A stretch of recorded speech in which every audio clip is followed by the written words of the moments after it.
5 բուժաշխատող խախտել է մասնագիտական էթիկայի կանոնները, այդ դեպքերը քննող նորաստեղծ հանձնաժողովի արձանագրումն է։ Տեղեկացրել են բուժկենտրոններին աշխատանքային օրենսգրքով սահմանված կարգապահական պատասխանատվության կարող են ենթարկել նկատողություն, խիստ նկատողություն, բուժօգնության եւ սպասարկման լիցենզիայի կասեցում։ Բոլորին էլ մեր հանձնաժողովի նպատակը չի որևէ կոնկրետ բուժաշխատողի պարտադիր պատասխանատվության կանչելու եւ բոլորովին այդ նպատակը էթիկայի հանձնաժողովներ աշխարհում ընդհանրապես չունեն։ Սա մեր գործի ընդամենը վերջի, թերևս ամենացավալի մասն է, բայց հիմնական մասը վերաբերում է նրան, որպեսզի մեկ գործի քննության արդյունքում վարքագիծ փոխվի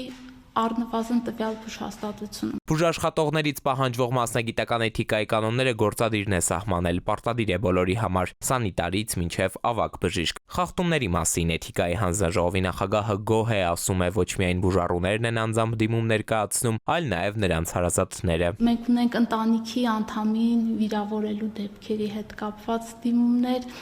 սրանք էլ են շատ հանդիպում։ Պացիենտի վարքի մասին բուժաշխատողի դատողությունների կատարման դեպքեր, որոնք գնահատականներ են տալիս պացիենտին, դրանով իսկ վիրավորելով նրան, ցավի մեղման հետ կապված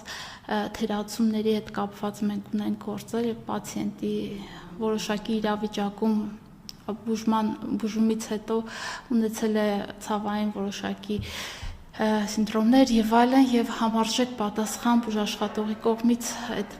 բուժական գործընթացներ չեն իրականացվել, ուղղորդումներ չեն իրականացվել։ Բուժհաստատությունների մեծամասնությունն ըստ Աբգարյանի լավ է դիրքավորվել հանձնաժողովի հետ հետադարձ կապ պահպանելուց բացի շատերը նաեւ միջոցներ են ձեռնարկում, որ դեպքերը չկրկնվեն, բայց իհարկե շարքում կան նաեւ այնպիսիք, որոնք հանձնաժողովականներին անգամ չեն արձագանքում։ 2027-ից օրենքը կփոխվի, կխստացնեն։ Աշխարհում հայտնի է, որ համապատասխան քայլերով է նախատեսվում հայտնել անձի վերաբերյալ ծանր ախտորոշումը եւ առողջապահության նախարարության առաջարկեցինք քննարկել եւ նրանք արդեն մեթոդական ուղեցույց են բուժհաստատությունների համար ընդունել, ինչպես հայտնել վատ լուրերը։ Բժշկական էթիկան ի դեպ պատասխանատուները նախատեսում են առաջիկա ժամանակներում դարձնել կրեդիտավորման ենթակա, ինչպես մյուս դասընթացների դեպքում, այնպես էլ այս մեկի բուժաշխատողները պարտադրված կլինեն անցնել այն։ Էդուարդ Պողոսյան, ժամը լրատվական։